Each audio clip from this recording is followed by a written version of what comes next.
Hey. Pas facile de dormir dans une tente. Pas facile. Regardez mon beau cache. Cache-vue. Bref. Bon, on est le 20 aujourd'hui. J'ai un petit déjeuner. On a récupéré des restes du resto hier. Donc ça c'est cool. J'ai donc une sorte de ce pain là. C'est pas du lavache, c'est... On dirait des galettes de maïs, mais c'est pas des galettes de maïs. C'est un truc typique de la région, paraît-il. Et puis, j'ai un reste avec de la viande et puis du pain comme ça aussi. Donc, c'est parti, mangeons.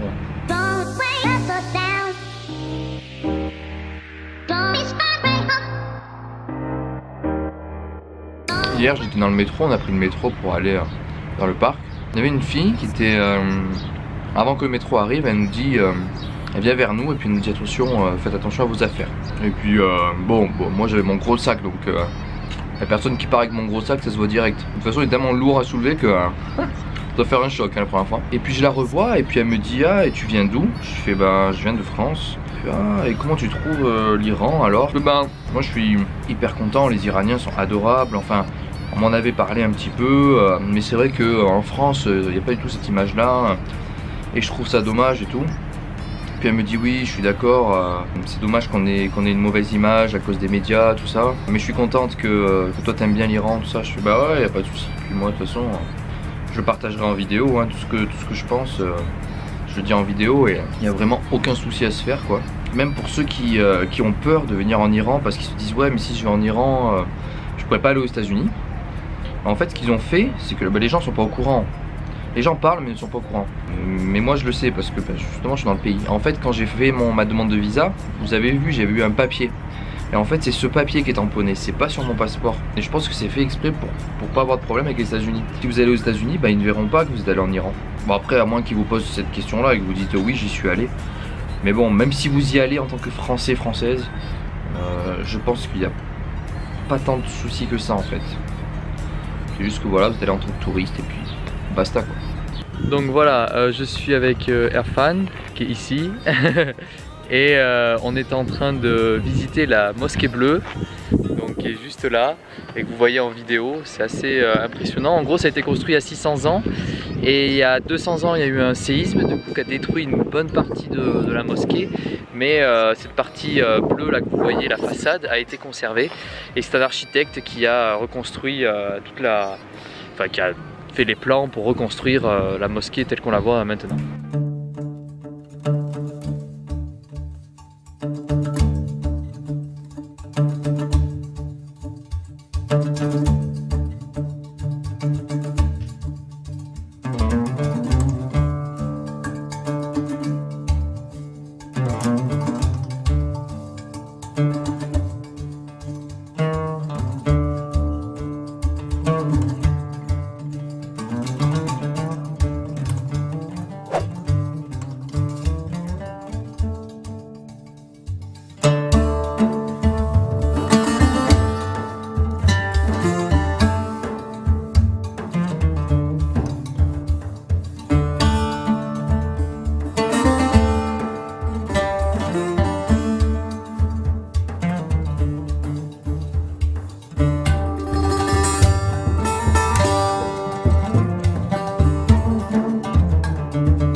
Salam.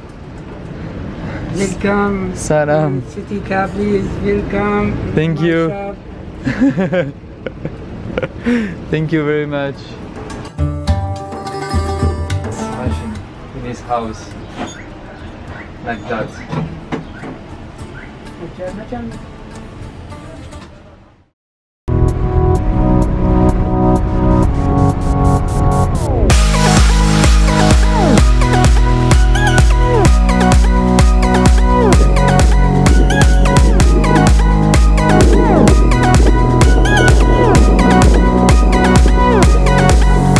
À l'époque, quand le pont n'existait pas, donc ici il y a un pont, c'était ce bateau qui permettait d'amener les voitures de l'autre côté de la rive. Et voilà, maintenant le bateau il est à l'abandon. Voilà les gens, on se retrouve sur mon bateau. D'accord? Et on va aller dans la cabine. Alors je vous fais visiter. Donc voici, écoutez. Pas compliqué, il faut aller ici. Puis ensuite on va là. Et voilà, nous sommes à l'intérieur de la cabine. Évidemment, je rappelle que ceci est tout à fait légal. Oh, yes, come in. So we have to go to Marseille. Let's go, I think it's this way. On est sur un lac, donc c'est pas une mer. Hein. Je le rappelle. Capitaine. Donc voilà les gens, aujourd'hui nous sommes le 21 juin, c'est l'été. Je suis toujours à Tabriz, alors je suis pas parti à Téhéran. J'ai retrouvé Romain, qui est ici.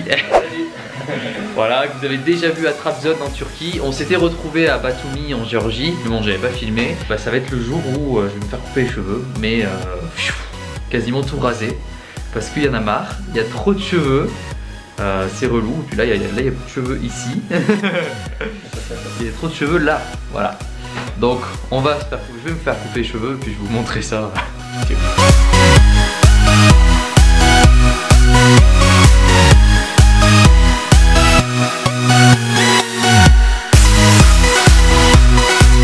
Bon, voilà. Comme vous avez vu, il n'y a plus de cheveux, il n'y a plus rien. Bon, ça fait du bien. Merci à mon pote Romain qui m'a coupé les cheveux, qui est tranquillement dans son lit à côté. Si je vous montre, la vidéo passera interdit au moins de 18 ans. Donc et je vous ai pas raconté la journée d'hier parce qu'elle était assez folle. J'ai été interrogé par une sorte d'agent de la sécurité, enfin même pas d'agent de sécurité, mais système d'information, un peu agent secret quoi. Parce qu'en fait, tout bêtement, on est passé devant les policiers et puis ce gars-là. Et j'avais ma caméra à la main. Et forcément, bah, ça lui a mis la puce à l'oreille, donc il m'a demandé le passeport et tout. Et on est allé dans une sorte de petite cabine. Bon, c'était cool, il y avait la clim et tout, on était vraiment bien. Et il m'a interrogé pendant un quart d'heure, il m'a posé plein de questions sur ma vie privée et tout. J'en sais rien, genre par exemple, j'avais des frères et sœurs, quel âge ils avaient, que faisait mon père, c'est quoi les religions en France, est-ce que vous avez, qu'est-ce que vous pensez d'un groupe, je sais pas, un groupe minoritaire iranien en France et tout. J'en sais rien, je savais même pas qu'il y avait un groupe comme ça. Et il regardait en même temps mes photos de cet appareil avec lequel je filme. Chaque fois il regardait puis il me posait des questions, il me fait c'est qui ça? Je fais bah c'est ça et tout.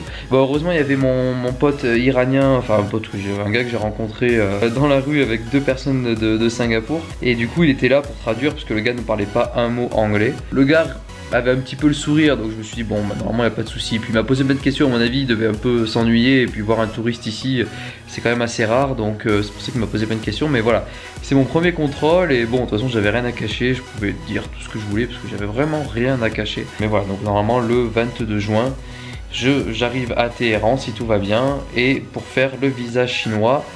Et puis ensuite je reviendrai pour faire le visa du Turkménistan. Voilà, je vous dis à plus tard.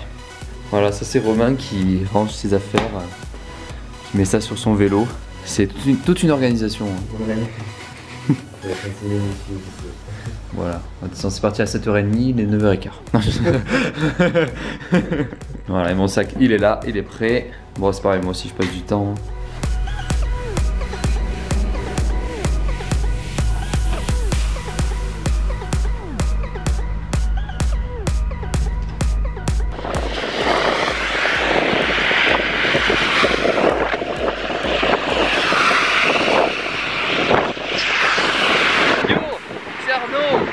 Il y a un peu de vent comme d'habitude, on se retrouve à la sortie de la ville de Tabriz. J'ai pris un bus et un métro. Le bus, j'ai pas payé parce que j'ai rencontré un gars qui parlait anglais et qui m'a dit non c'est bon et tout.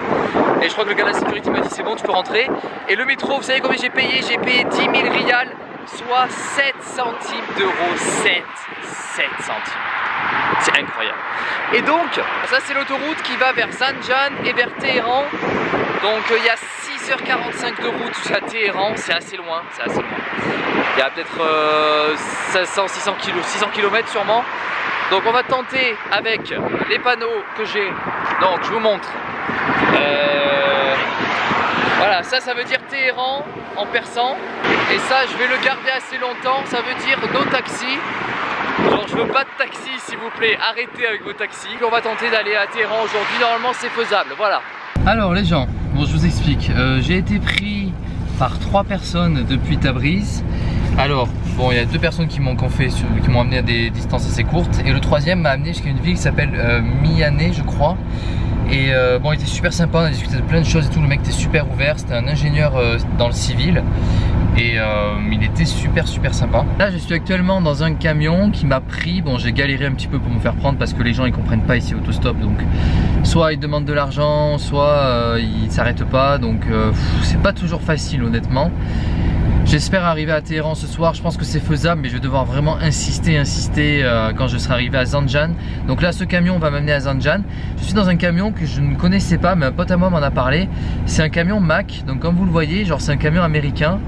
Et comme vous le voyez également, il y a des autocollants d'Amérique, des États-Unis sur le camion, parce que ce mec est fan des États-Unis, enfin du moins avant, parce que là avec Trump c'est pas trop la joie. Ce mec pareil est super ouvert et il aime pas du tout le gouvernement iranien qu'il trouve vraiment trop radical. Enfin bref, j'ai souvent des avis comme ça, c'est-à-dire que les gens qui vivent dans ce pays ne représentent pas du tout l'idéologie du gouvernement ou ce que le gouvernement veut montrer, en tout cas à l'étranger. Bon, moi je suis plutôt content, mais je suis fatigué parce que je me couche tard à chaque fois. Je suis pris dans le truc, j'ai à chaque fois des trucs à faire. Donc là j'avais préparé pour mon visa chinois, j'ai fait plein de trucs et tout. Enfin bref, je vous raconte ça plus tard. J'espère que je vous referai une vidéo à Téhéran parce que j'aimerais bien arriver dans cette capitale.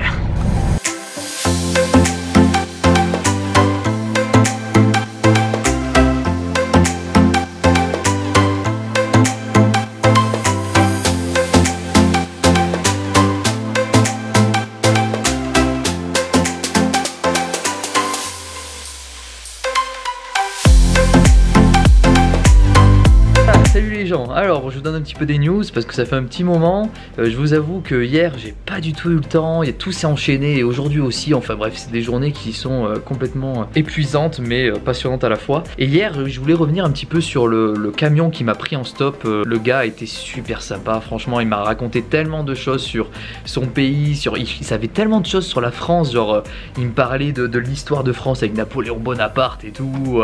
Il était genre mort là, il a été exilé sur Sainte-Hélène et tout. Je fais mais comment il sait tout ça? Et puis ah bah j'ai étudié. Je fais ouais putain c'est fou. Le mec il avait 65 ans je crois. Et ce mec était hyper intéressant. Et à la fin il m'a pris dans ses bras et tout. Et il m'a dit franchement merci beaucoup. Est-ce que t'as besoin d'argent et tout? Je fais non merci. Enfin, en vrai j'en avais besoin parce que j'ai pas pu retirer d'argent avant. Mais bon jamais j'accepte. Jamais je demande de l'argent aux gens. Surtout que le gars m'a accompagné sur 150 peut-être 180 km. Enfin bref c'était un truc de fou. Donc voilà ce gars je l'oublierai jamais. Il s'appelle Reza d'ailleurs, c'est comme la personne qui m'héberge actuellement. Ce nom a l'air d'être commun ici. Et il m'a laissé donc sur le bord de la route, sur l'autoroute comme je lui ai demandé, parce qu'il prenait une autre direction. Et en bout de 5 minutes, il y a quelqu'un qui m'a pris en autostop jusqu'à Téhéran. Donc ça a duré quand même 3h20 le voyage. Donc c'était assez long. Et puis arrivé là-bas, quand je suis parti, donc j'ai dit au revoir, merci beaucoup tout ça. J'ai oublié ma batterie externe à l'intérieur du camion. Et heureusement en fait ce gars qui m'avait pris en autostop a appelé mon hôte. Et donc j'ai pu avoir son numéro grâce à mon hôte. Du coup je suis venu ici en taxi. Ensuite il a fallu repartir à l'endroit où il était. Donc on a pris un autre taxi tout aller-retour. Bref j'étais épuisé, on est revenu ici, c'était minuit et demi, 1h moins le quart. J'avais qu'une envie, c'était de me coucher, j'étais complètement KO. Et du coup aujourd'hui ce que j'ai fait c'est que ce matin bon j'ai dormi et ensuite je suis allé à l'ambassade de Chine. Donc j'ai regroupé tous les documents qu'il fallait. Il faut tellement de documents, alors je vais vous le dire en gros. Le passeport évidemment, la copie de votre passeport en couleur, 2 photos d'identité, le formulaire rempli. Il faut tout l'itinéraire complet de ce que vous allez faire. Donc en fait moi je vais passer dans une région chinoise qui s'appelle Xinjiang. C'est une région où il y a des tensions avec les pays frontaliers, avec le Pakistan, enfin bref. Donc c'est très compliqué et il faut surtout pas dire que vous allez là-bas. Si vous allez là-bas, ils vous donneront jamais le visa. Donc j'ai prétendu que j'allais aller à Pékin depuis Téhéran, que j'allais y rester 1 mois quasiment et qu'ensuite je retournerai en France. Donc j'ai réservé des billets d'avion que je n'ai pas payés, réservé des hôtels sur Booking mais je les annule ensuite gratuitement et j'imprime à chaque fois les reçus et voilà. Donc c'est ce que j'ai amené aujourd'hui à l'ambassade. J'étais en retard, enfin bref, c'était un peu compliqué. Et au bout de 5 minutes, j'avais tous les documents. Franchement, je suis arrivé, je fais il me fait ok, bah vous avez tout, c'est super. Donc vous pouvez récupérer votre visa jeudi, on est dimanche. Ça coûte $40. Je fais bon, bah super. Le visa est valable valable 30 jours quand vous êtes sur le territoire chinois, mais vous avez jusqu'à 3 mois pour entrer sur dans le pays. En fait, j'ai dit que j'allais aller le 17 août depuis Téhéran jusqu'à Pékin, et du coup 17 août ça fait genre un peu moins de 2 mois, donc ils vous accordent un visa valable de 3 mois. Ça correspond exactement à ce que je veux, parce que je vais normalement aller en Chine dans ces 3 mois, quoi, pas après. Donc voilà, c'est nickel. J'ai demandé une seule entrée, j'avais pas besoin de 2 entrées. Au pire, si je retourne en Chine plus tard, j'irai à partir du Vietnam et tout, donc c'est pas un souci. Donc voilà, je suis hébergé ici, c'est plutôt cool comme endroit. Donc voilà, donc je vais rester ici jusqu'à demain soir. Ensuite je vais bouger, je vais essayer de trouver un autre endroit pour être hébergé. Et puis il faut que je visite cette ville, parce qu'il y a plein d'endroits qui sont genre un peu privés, où on n'est pas censé aller. C'est ça qui m'intéresse en fait, parce que la vie en Iran, c'est pas du tout ce que vous voyez à travers le gouvernement iranien et les médias et ce que les gens disent depuis la France. Ceux qui sont jamais allés, ils ne savent rien du tout sur ce pays. Et je me rends compte que c'est un pays extrêmement ouvert en fait. Il y a genre 70-80% des gens qui sont pas religieux radicalement en fait, ils sont religieux comme vous trouverez un chrétien catholique en France, c'est la même chose quoi. Et je le vois de jour en jour comme c'est complètement différent. Alors évidemment dans la rue, toutes les femmes portent un hijab ou sont voilées parce que c'est la loi, mais à l'extérieur, je veux dire en tant que genre à l'intérieur, genre dans les maisons ou quoi, les gens ne sont pas du tout comme ça. Donc voilà, ça qui est cool. En tout cas, je vous montrerai des vidéos de Téhéran parce que j'aime beaucoup l'Iran. Et puis moi je suis content d'être ici, donc voilà, je vous dis à bientôt.